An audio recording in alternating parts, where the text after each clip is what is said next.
जमीन है तब मैं आपका आपने बाप का प्रूफ दिया, आप किसकी बेटी है पहले? अंकल आप मेरे अस्तित्व पे सवाल मत चाहिए, आप मेरे पे सवाल नहीं उठाओगे। मेरा बाप एक है, मैं सीना ठोक के बोल सकती हूँ। अरे भाई सवाल मत उठा। मैं एक हिंदू से नहीं हूँ, मैं ऐसे ही सीना ठोक के बोल सकती हूँ।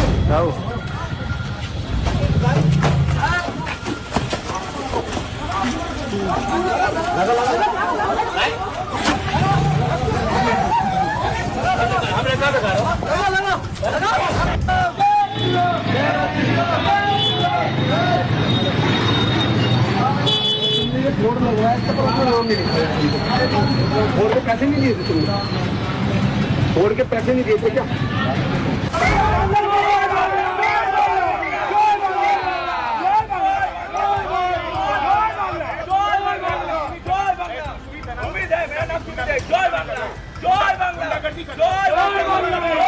नमस्कार, मैं हूं जगत सिंह अवाना और आप देख रहे हैं सरेंडर टाइम्स। जीएसटी में कोई भारत में कोई जीएसटी नहीं है। ये गाड़ी अभी लेने जाओगे ना, इस पे 18% जीएसटी ले रहा है। कौन ले रहा है? मोदी ले रहा है। मोदी नहीं, गलत। मोदी मतलब देश का जो वित्त मंत्रालय है, हाँ, वित्त वो ले मंत्रालय रहा है। उनकी सोच गलत हो गई है। वो गलत सोच है ना। हाँ, तो ये पैसा अगर नहीं लेंगे तो ये सड़क, ये पार्क, ये रोड कैसे बनेगा? ये तो मजदूर क्या करेगा? रोड पे आ गया क्या? तो अभी तो बोल रहे थे मोदी जी अच्छा है। मोदी अच्छा है, लेकिन बिजली का बिल देखा है आपने? बताओ बताओ। बिजली का बिल 2,500 रुपया आ रहा है, कहाँ से लाके दूं मैं? 2,500 रुपया। मतलब दिक्कत है ना। हाँ। तो अभी तो आप कह रहे हो मोदी जी अच्छे हैं। मोदी अच्छा है, लेकिन बोलने के तब वो क्या, बहुत एक्टिव आदमी है वो, जो ये बेवकूफ बना रहा है इस संसार को। मोदी बना रहा हाँ, है। तो लेकिन यार अभी तो तुमने कहा अच्छा आदमी है। मोदी अच्छा है, लेकिन खोपड़ी तो। दोस्तों, इस देश में लोकतंत्र की परिभाषा क्या हो? इस देश में वोटर जो लोकतंत्र के लिए वोट डालता है, उसकी परिभाषा क्या हो? क्या उसकी कोई पहचान इस देश में है या नहीं है? सवाल यह भी है कि लोकतंत्र के जरिए, वोट के जरिए आप जिस तरह अपने सांसदों को संसद तक भेजते हैं और वो सांसद उस संसद भवन में अपने वजूद के लिए लड़ते हैं, उस सांसद का या उस लोकतंत्र का अर्थ क्या है? आप सोच के देखिए। सवाल यह भी है कि 2014 से पहले लोकतंत्र था या नहीं था? 2014 से पहले जो लोकतंत्र था वो ऐसा लोकतंत्र था कि अटल बिहारी वाजपेयी की सरकार एक वोट से गिर गई थी, और आज वो परिस्थिति नहीं है। आज लोकतंत्र उस हाल में है कि आप वोट दे दीजिए, किसी को भी जिता दीजिए, उसे हम किस तरह हमें लाना है अपने पक्ष में वो हम जानते हैं। आप वोट देकर किसी को भी जिता सकते हैं, किसी को भी आप हरा सकते हैं, परंतु जब हम अपनी पर आएंगे तो हम उसको, वोटर को खरीद लाएंगे, सांसद को खरीद लेंगे, विधायक को खरीद लेंगे, यहां तक कि हम उस पार्टी को ही तोड़कर अपने में मिला लेंगे। लोकतंत्र के पहरी दो हैं, चुनाव आयोग और सुप्रीम कोर्ट। चुनाव आयोग कैसा होगा, चुनाव आयोग कैसे काम करेगा, इसको भी तय जब सरकार कर रही है तो सवाल तो हर संस्था पर उठेंगे, संस्था पर उठेंगे, और विपक्ष इन सवालों को लेकर आपके सामने जरूर आएगा। सवाल इस बात का भी है कि अमेरिका से ट्रेड डील हो जाती है और डील साइन होने के बाद किसी देश को, क्या आप बता सकते हैं कि जब ट्रेड डील हुई है तब तक किसी की फोटो आई हो साइन करते हुए? कोई फोटो नहीं आई। इससे पहले इस देश में ना कोई विजन था, इस देश में किसी प्रधानमंत्री के पास इस देश को डेवलप करने का कोई विजन नहीं था। किसी ने सोचा था कि इस देश में 10 करोड़ किसानों को 4 लाख करोड़ रुपए खातों में डाल दिए जाएंगे और किसानों का मुंह बंद कर दिया जाएगा? क्या ये कभी किसी ने सोचा था? किसी पूर्व प्रधानमंत्री ने सोचा था? आप देखते रहिए क्या क्या नहीं सोचा था उन प्रधानमंत्रियों ने। इस देश में लगभग 50 करोड़ लोगों के खातों में 43 लाख करोड़ रुपए डल गया रोजगार के नाम पर। रोजगार मिलेगा, आप रोजगार करिए इस पैसे से।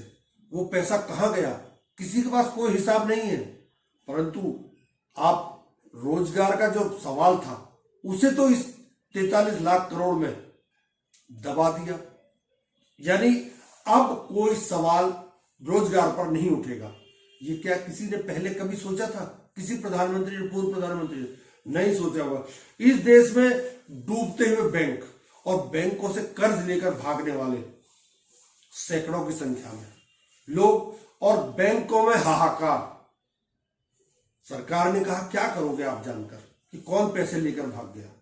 सरकार ने कहा कितने पैसे लेकर भाग गया, आपको क्या करना है, हम खाते ठीक कर देंगे ना, हम एनपीए बढ़ा देंगे ना, हम आपके सामने जो लाएंगे वो क्लियर पिक्चर लेके आएंगे। तो आप चुप हो गए। उसके बाद आप ये देखिए, ये विजन ना तो इंदिरा गांधी के पास था ना जवाहरलाल नेहरू के पास था। ये विजन आज की सरकार के पास है। 2014 के बाद क्या कि सरकार ने दरअसल एक समाधान निकाल लिया है, हर चीज का समाधान निकाल लिया है, चाहे वो कोई भी क्यों ना हो, जिस बात पर चाहो आप उसका समाधान निकाल सकते हो। कौन कह रहा ये सब बातें, आखिर आपसे कह कौन रहा है? कौन बोल रहा है कि पूर्व प्रधानमंत्रियों में कोई विजन नहीं था, पूर्व प्रधानमंत्रियों में कुछ नहीं था? ये देश की टीवी स्क्रीनों पर रेंगती हुई मात्र एक आवाज है, और वो आवाज है प्रधानमंत्री नरेंद्र मोदी की।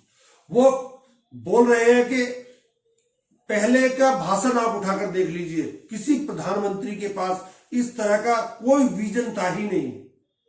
सुन लीजिए। नहीं तो मैं देश को, लोगों को कहूं कुछ मत करो, सिर्फ लाल किले से कांग्रेस के प्रधानमंत्रियों के जो भाषण है, सिर्फ उन भाषणों का एनालिसिस कर लो, आपको साफ साफ लगेगा कि न उनके पास कोई सोच थी, न उनके पास कोई विजन था, और न ही कोई इच्छा शक्ति थी। और इसका परिणाम है कि देश को इतना भुगतना पड़ा। अभी भाषण पर कल प्रधानमंत्री राज्यसभा में बोल रहे थे, मेजें थपथपाई जा रही थी, बार बार मेजें थपथपाई जा रही थी। विपक्ष का कोई सांसद नहीं था, विपक्ष विहीन संसद थी राज्यसभा, वो भी। जब प्रधानमंत्री बोल रहे थे तो ये वही सांसद है जो प्रधानमंत्री की कृपा पर संसद भवन तक पहुंचे हैं।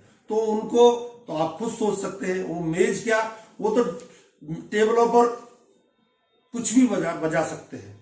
प्रधानमंत्री बोलते चले जा रहे थे और मेजें थपथपाई जा रही थी। मैंने आज इन सब बातों का जिक्र आपके सामने क्यों किया कि क्यों किसी प्रधानमंत्री के पास कोई विजन नहीं था। पिछले प्रधानमंत्री, एम्स बना कोई विजन नहीं था, भाखड़ा नागल बांध बना कोई विजन नहीं था, उसके अलावा आईआईटी बनी कोई विजन नहीं था, बेल बनी, बीएचईएल बनी, जितनी भी संस्थाएं थी सब बनी, बीएसएनएल बनी, कोई किसी प्रधानमंत्री के पास कोई विजन था ही नहीं, केवल। और जहां तक जवाहरलाल नेहरू जी की बात है, जितनी देर हमारे प्रधानमंत्री देश के प्रधानमंत्री रहे हैं, 12 साल हो गए हैं, लगभग उतने ही सालों के लिए जवाहरलाल नेहरू जी जेल में रहे। किस लिए? इस देश की आज़ादी के लिए। उसके बाद 17 साल के लिए प्रधानमंत्री रहे। आप बड़ी आलोचना करते हैं इनकी, लेकिन अगर इन्होंने इसरो नहीं बनाया होता तो आज आपका मंगलयान नहीं होता। अगर डीआरडीओ नहीं बनाया होता तो तेजस नहीं बनता। अगर आईआईटी और आईआईएम नहीं बनाए होते तो हम आज आईटी में आगे नहीं होते। अगर एम्स नहीं बनाया होता तो हम कोरोना की जब बड़ी चुनौती का सामना कैसे करते? हाँ,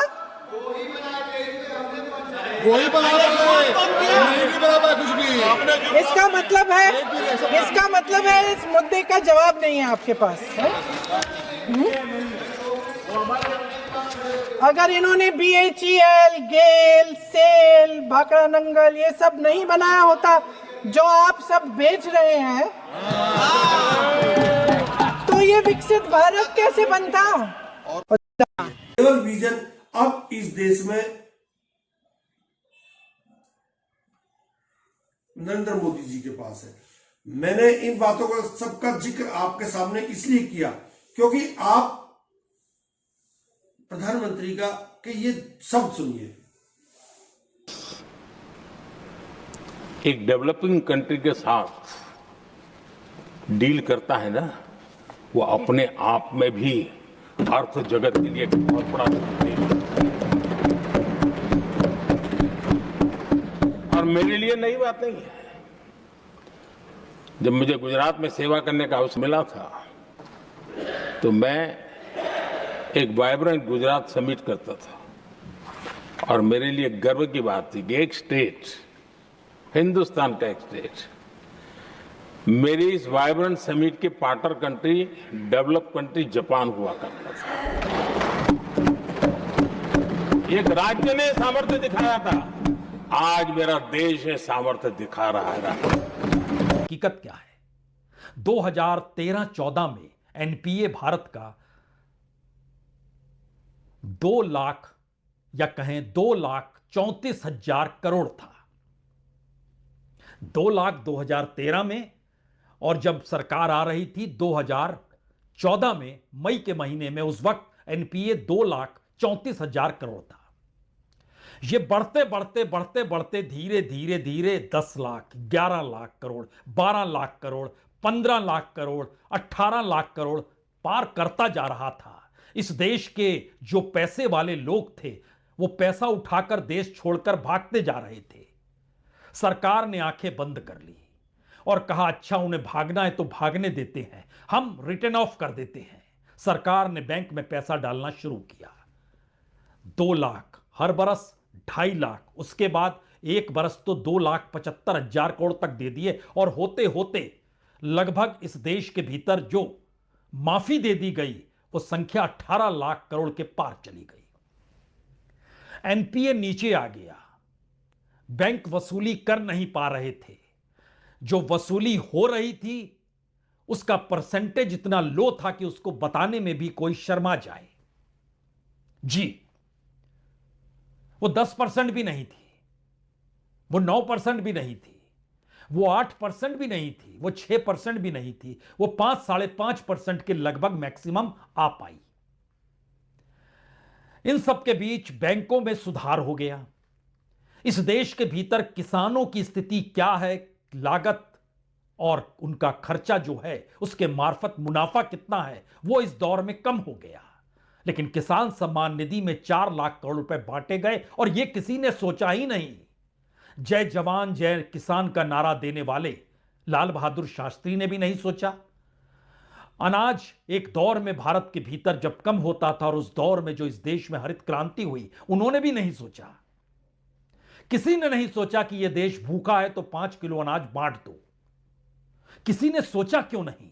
इसी दौर में यह सोचा गया और बात यहां से निकलते निकलते यहां तक आ गई कि इस देश में 33 लाख करोड़ रुपए 38 लाख लोगों को पिछले बरस तक, अभी तक जानकारी जो हमारी टीम ने दी उसमें कह रहे हैं कि लगभग 49 करोड़ खातों में, जी 49 करोड़ खातों में इस देश के 33 लाख करोड़ रुपए मुद्रा योजना के जरिए बांटे गए और सभी काम में लग गए। इस बात का खुला ऐलान प्रधानमंत्री ने आज कर दिया कि हम हाथ पकड़ना जानते हैं। हाथ पकड़ेंगे तभी तो वो आगे बढ़ेगा और इस कतार में एमएसएमई खड़ा हो गया। इस दौर में भारत दुनिया के केंद्र में आकर खड़ा हो गया क्योंकि न्यू वर्ल्ड ऑर्डर में बिना भारत के किसी का चलेगा नहीं और होते होते 10 करोड़ ग्रामीण महिलाएं भी अपने पैरों पर खड़ी हो गई। बचा कौन? कोई नहीं। यह खासियत है इस दौर की। शायद इस कंट्रीज, इस देश में प्लानिंग कमीशन भी काम नहीं कर रहा है, तालियां बजने लगी। इस देश के भीतर इससे पहले की विदेश नीति, कूटनीति कुछ थी ही नहीं, तालियां बजने लगी।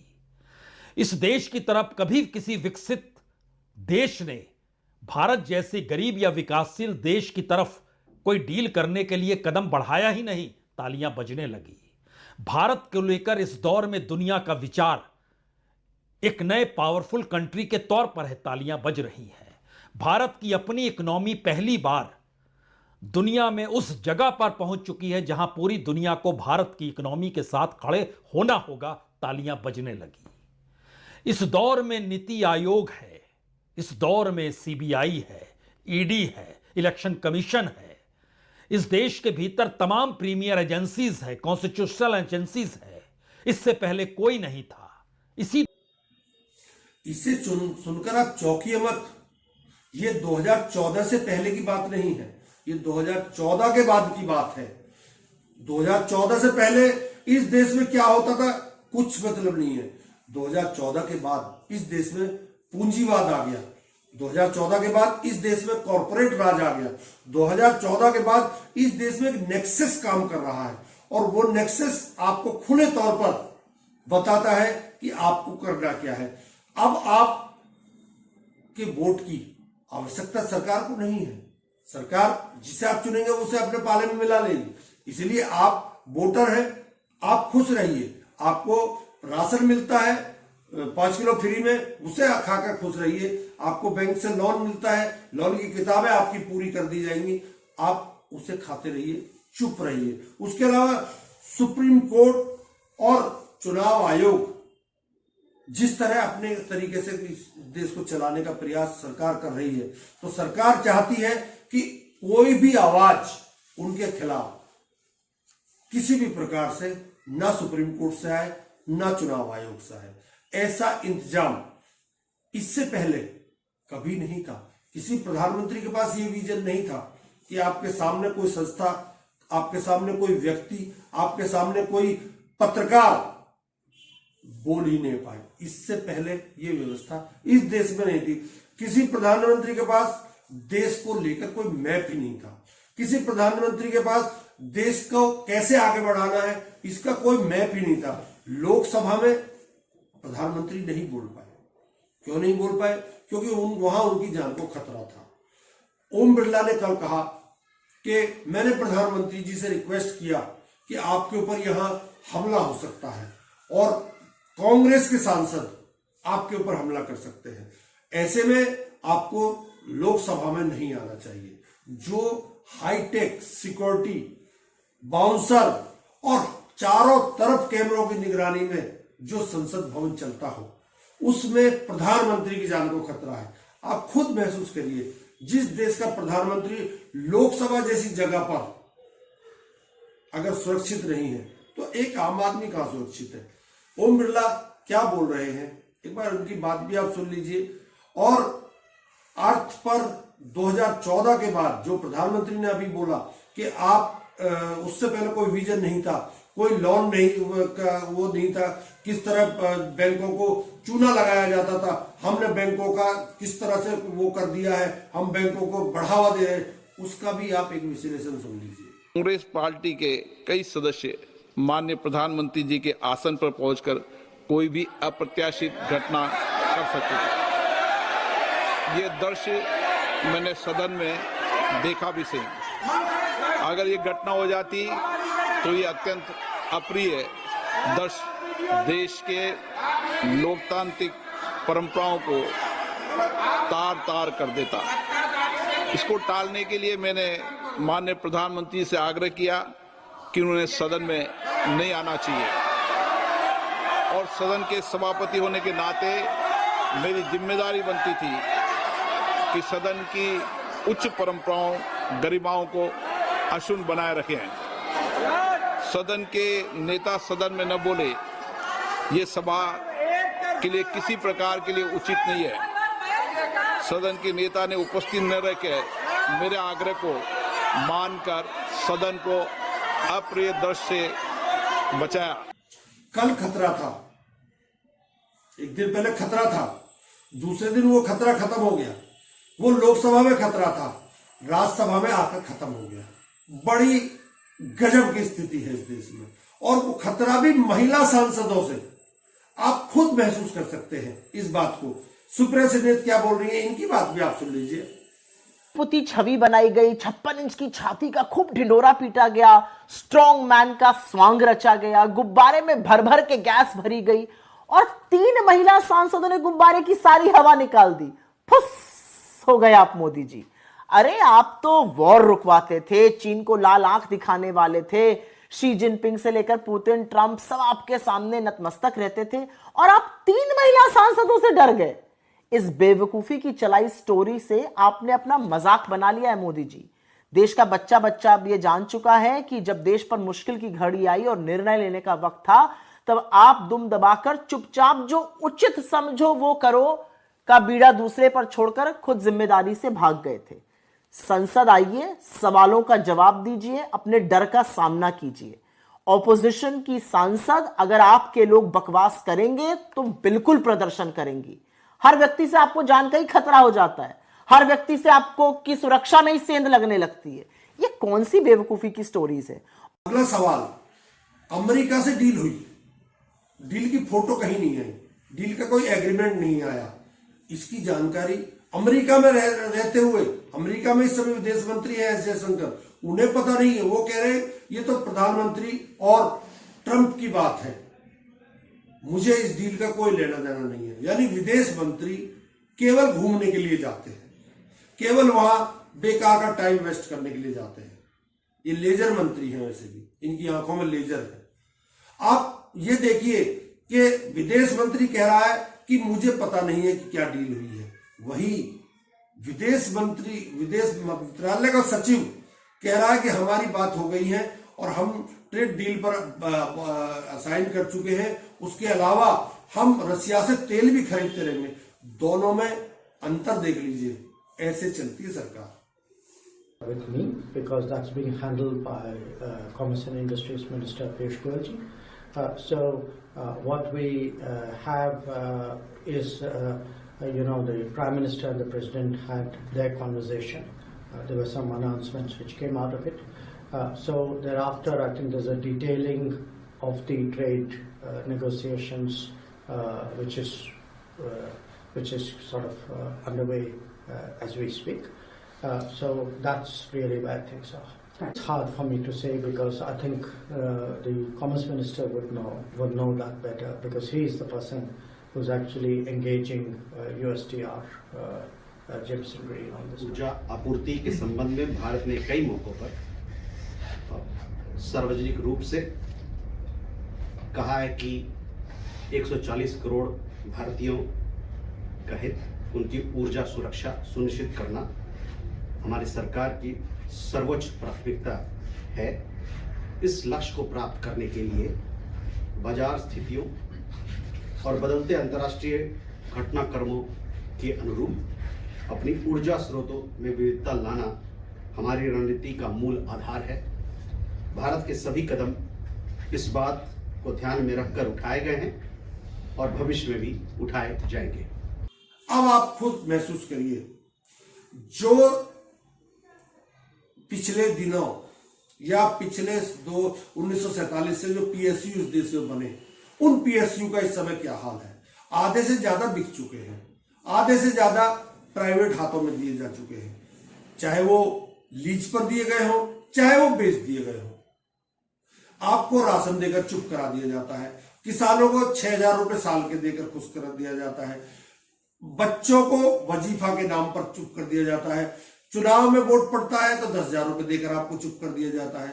ये है आपके लोकतंत्र की परिभाषा। संसद में विपक्ष का नेता से शुरू होने वाला राष्ट्रपति का अभिभाषण उसे बोलने नहीं दिया जाता है, क्योंकि वो कई ऐसी चीजें खोलने के लिए तैयार था जिसमें आपकी सरकार की पोल खुल जाती, उसे नहीं बोलने दिया गया। वो बाहर बोलता रहा, बाहर के बोलने से क्या मतलब है। ये है लोकतंत्र की परिभाषा। पहले के प्रधानमंत्री लोकतांत्रिक नहीं थे, आज के प्रधानमंत्री मैं लिख के दे रहा हूं 100% लोकतांत्रिक है, क्योंकि लोकतंत्र का मतलब है अपनी मर्जी से जो चाहो वो कर लो, है ना गजब। नमस्कार, बहुत बहुत धन्यवाद।